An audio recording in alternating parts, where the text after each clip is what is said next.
नमस्कार जोहार, मैं राजू और आप देख रहे हैं 24 झारखंड न्यूज। चलिए जानते हैं झारखंड की सुबह से लेकर शाम तक की तमाम बड़ी खबरों को।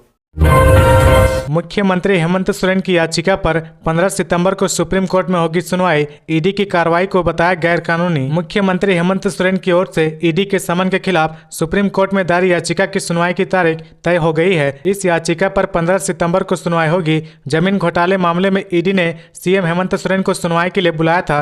पहली बार 14 अगस्त को उन्हें ईडी के क्षेत्रीय कार्यालय में पहुंचना था, पर वे व्यस्तता का हवाला देते हुए हाजिर नहीं हुए। दूसरे समन के बाद उन्होंने सुप्रीम कोर्ट में याचिका दायर की थी। इससे पहले उन्होंने ईडी को पत्र लिखकर उनके समन को गैर कानूनी बताया था। सीएम हेमंत सोरेन की ओर से जो रिट याचिका दायर की गई है, उसमें उन्होंने पीएमएलए 2002 की धारा 50 और 63 की वैधता को सुप्रीम कोर्ट में चुनौती दी है। पीएमएलए की धारा 19 के तहत जांच एजेंसी को धारा 50 के तहत बयान दर्ज करने के दौरान ही किसी को गिरफ्तार करने के अधिकार हैं। मुख्यमंत्री ने याचिका में कहा कि आईपीसी के तहत किसी मामले की जांच के दौरान जांच एजेंसी के समक्ष दिए बयान की मान्यता कोर्ट में नहीं है, लेकिन पीएमएलए की धारा 50 के तहत जांच के दौरान एजेंसी के समक्ष दिए गए बयान की कोर्ट में मान्यता है। झारखंड में तेजी से पांव पसार रहा डेंगू, रोजाना बढ़ रहे मामले।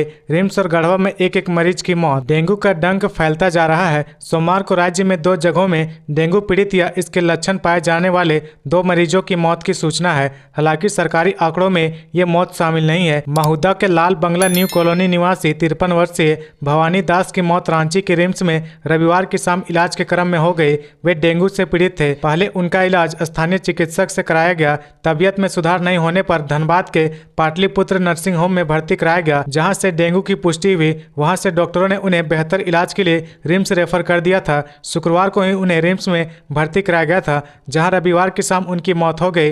रिम्स के डॉक्टरों ने भी डेंगू की पुष्टि की थी। वहीं गढ़वा नगर पार्षद के सोनपुरवा में एक मरीज की मौत हो गई।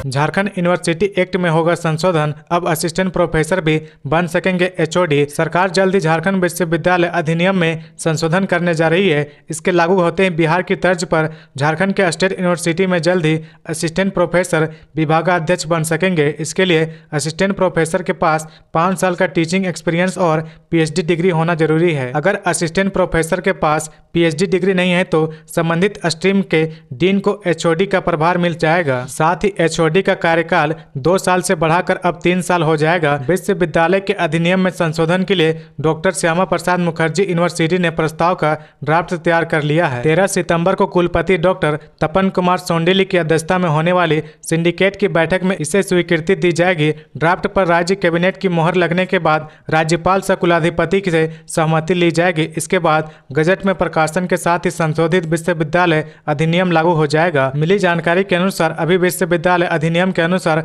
असिस्टेंट प्रोफेसरों को एचओडी के पद पर नियुक्त करने का प्रावधान नहीं है। अगर संबंधित विभाग में प्रोफेसर और एसोसिएट प्रोफेसर नहीं है तो ऐसी स्थिति में असिस्टेंट प्रोफेसरों को एक्टिंग एचओडी बनाया जाता है।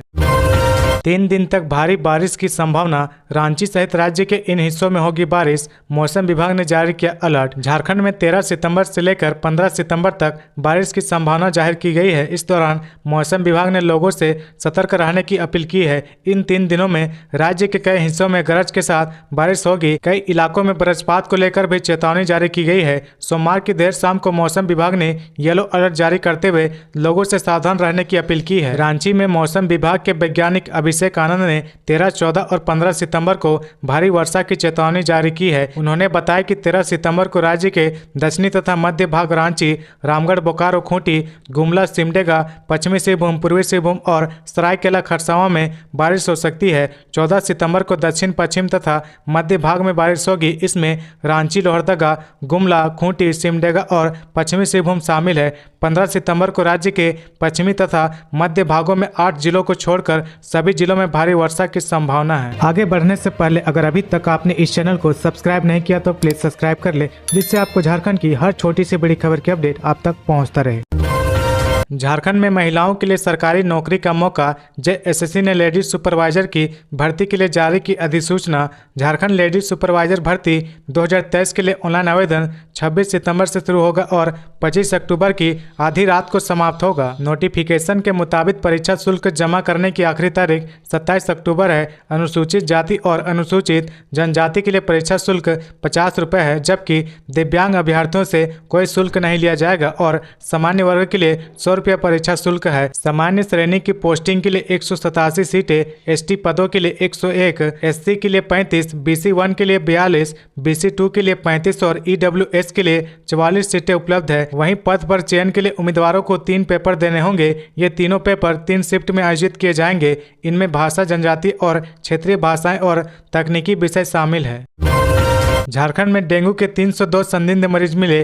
30 लोग डेंगू से ग्रसित, 20 मरीज चिकनगुनिया पॉजिटिव पाए गए हैं। मच्छर जनित बीमारी राज्य में तेजी से पांव पसार रहा है। हर दिन डेंगू और चिकनगुनिया मरीज के आंकड़े बढ़ते जा रहे हैं। राज्य के जिला अस्पतालों और राजधानी रांची के रिम्स में हर दिन संभावित मरीज इलाज कराने आ रहे हैं। अब तक के आंकड़े बताते हैं कि राज्य में 30 लोग ऐसे हैं जो डेंगू से ग्रसित है, जबकि 20 मरीज ऐसे हैं जो चिकनगुनिया से प्रभावित है। सभी का इलाज चल रहा है। सोमवार तक राज्य भर के आंकड़े के अनुसार डेंगू के 302 संदिग्ध मरीज मिले हैं। इनमें से 294 लोगों की जांच हुई है। जांच के बाद 30 लोगों में डेंगू होने की पुष्टि हुई है। बात करें पूर्वी सिंहभूम जिले की तो यहां डेंगू के 109 संदिग्ध मरीज मिले हैं। इनमें 8 मरीजों में डेंगू की पुष्टि हुई है। संथाल परगना के दुमका में 21 संदिग्ध मरीज मिले हैं। यहां से डेंगू मरीज होने की पुष्टि नहीं हुई है। दुमका के सभी मरीजों के डेंगू जाँच के लिए सैंपल लिया गया है। इस सैंपल की रिपोर्ट का इंतजार किया जा रहा है।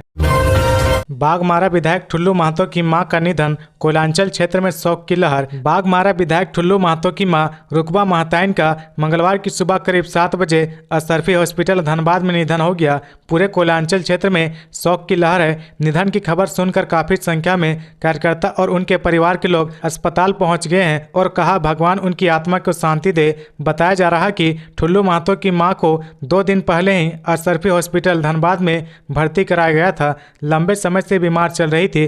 पूर्व में भी इलाज के लिए दिल्ली एम्स ले जाया गया था। इलाज के दौरान उन्होंने अशरफी अस्पताल में आखिरी सांस ली। जानकारी के अनुसार लिलोरी स्थान घाट पर अंतिम संस्कार किया जाएगा। ठुल्लू महतो की माता रुकबा महताइन महिला धर्मपरायण थी। वे अपने पीछे भरा पूरा परिवार छोड़ गई है। बताया जा रहा है कि पार्थिव शरीर विधायक आवास पहुंच गया है। अंतिम दर्शन को भारी संख्या में समर्थक और नेता पहुंच रहे हैं। नशे की लत से बर्बाद हो रहे चतरा के युवा। सबसे अधिक ब्राउन शुगर का इस्तेमाल करने वालों की संख्या। जिस युवा शक्ति पर देश गर्व करता है, वही युवा शक्ति आज नशे की दलदल में डूबती जा रही है। एक बार फिर शहर की युवा पीढ़ी में तेजी से नशे की लत फैल रही है। किशोर व युवाओं में नशे की लत बढ़ रही है। यह नशा शराब, गुटखा, सिगरेट का नहीं बल्कि गांजा, अफीम, ब्राउन शुगर व चरस का है। सबसे अधिक ब्राउन शुगर का सेवन करने वाले की संख्या है। नशा करने की वजह से युवाओं की मानसिक स्थिति बिगड़ती जा रही है। कई युवाओं का तो मनोचिकित्सालय में इलाज भी चल रहा। नशे में कुछ युवा आपराधिक घटनाओं को भी अंजाम देने लगे हैं। दिनों दिन नशे की जड़ मजबूत होती जा रही है। कभी चोरी छिपे बिकने वाले नशे का सामान आज धड़ल्ले से गली मोहल्लों में बिक रहा। सुनसान जगहों पर लोग ब्राउन शुगर व चरस पीते देखे जा रहे हैं। नशे की लत शहर के साथ साथ ग्रामीण क्षेत्रों में भी लोगों में देखा जा रहा है, जिससे परिवार वाले की चिंता बढ़ती जा रही है। कई परिजन थाना पहुंचकर अपने ही पुत्र को गिरफ्तार कराने की मांग कर रहे हैं। 4 महीने बाद रांची में मिला कोरोना पॉजिटिव मरीज। रिम्स में चल रहा इलाज। झारखंड में 4 महीने के बाद कोरोना संक्रमण का मामला सामने आया है। संक्रमित मरीज धुरवा थाना क्षेत्र के रहने वाले 69 वर्षीय वृद्ध है। उनके RT-PCR की रिपोर्ट पॉजिटिव आने पर रिम्स के आइसोलेशन वार्ड में भर्ती कराया गया है। मरीज की स्थिति फिलहाल स्थिर है। चिकित्सकों ने बताया कि बुखार और सर्दी खांसी के बाद ऑक्सीजन सैचुरेशन में उतार चढ़ाव होने पर मरीज की RT-PCR जाँच कराई गई थी, जिसमें रिपोर्ट पॉजिटिव आई है। मरीज का मेडिकल विभाग में डॉक्टर अजीत कुमार डुगडुग की देखरेख में इलाज चल रही है। उग्रवादियों की धमकी के बाद शिक्षक ने बंद किया स्कूल आना। बच्चों की पढ़ाई बाधित। ग्रामीणों ने लगाया गंभीर आरोप। गुमला घाघरा प्रखंड की सारंगो पंचायत स्थित जमगई प्रावी के शिक्षक को उग्रवादियों ने जान से मारने की धमकी दी है। इसके कारण महीनों से बच्चे की पढ़ाई बाधित हो रही है। पढ़ाई बाधित होने से ग्रामीणों में आक्रोश है। ग्रामीणों ने कहा कि पढ़ाई नहीं होने पर बच्चे पूरा दिन खेलते रहते हैं। अगर यही व्यवस्था रही तो स्कूल में तालाबंदी की जाएगी। इधर शिक्षक कृष्णा लोहरा ने कहा कि मुझे धमकी मिली है कि स्कूल आओगे लगे तो जान से मार देंगे, डर से मैं विद्यालय नहीं आ रहा हूं। मैंने शिक्षा विभाग को लिखित जानकारी दे दी है।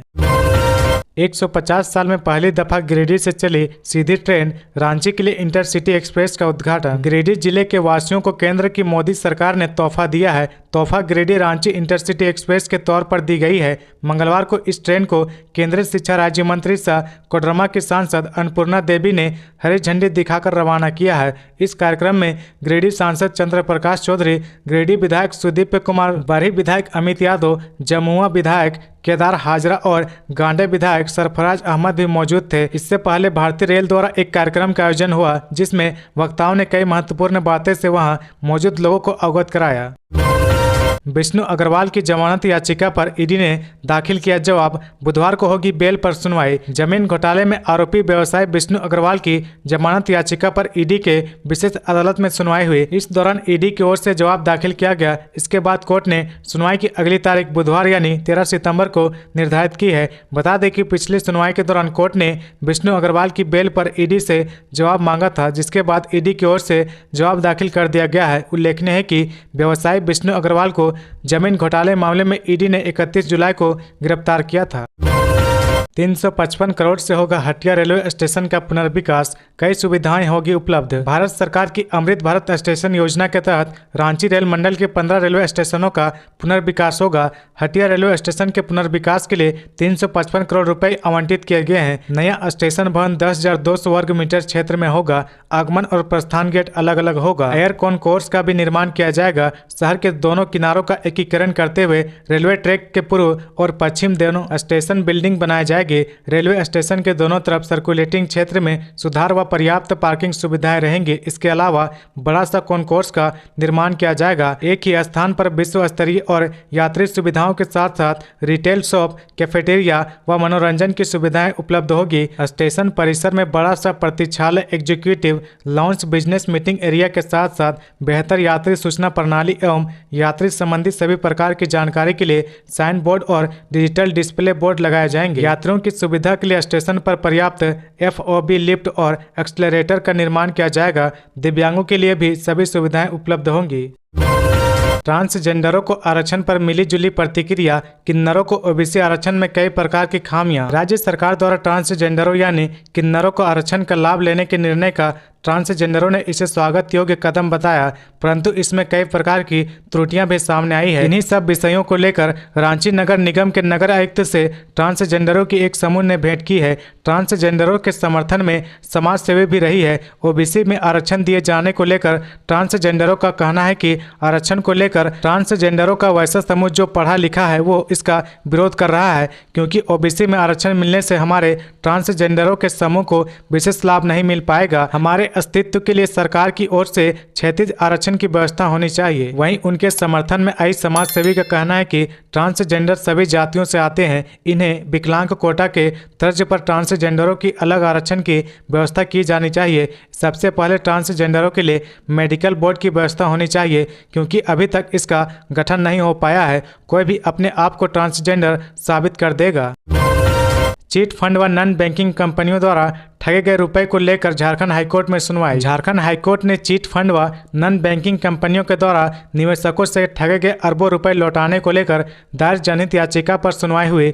चीफ जस्टिस संजय कुमार मिश्रा और जस्टिस आनंद सेन की खंडपीठ ने मामले की सुनवाई के दौरान सभी पक्ष सुनने के बाद राज्य सरकार को 3 सदस्यीय उच्च स्तरीय समिति बनाने का निर्देश दिया है। समिति के अध्यक्ष हाईकोर्ट के रिटायर्ड चीफ जस्टिस होंगे। समिति में रिटायर्ड चीफ जस्टिस के अलावा सेक्रेटरी बोर्ड ऑफ रेवेन्यू व CBI के DIG रैंक के एक अधिकारी भी सदस्य होंगे। यह उच्च स्तरीय समिति चिट फंड कंपनियों में जमा छोटे निवेशकों के पैसे वापस दिलाने का प्रयास करेगी। खंडपीठ ने कहा कि राज्य सरकार 45 दिनों के अंदर समिति के गठन संबंधी अधिसूचना जारी करे। साथ ही मामले की अगली सुनवाई के लिए खंडपीठ ने 8 नवंबर की तिथि निर्धारित की है।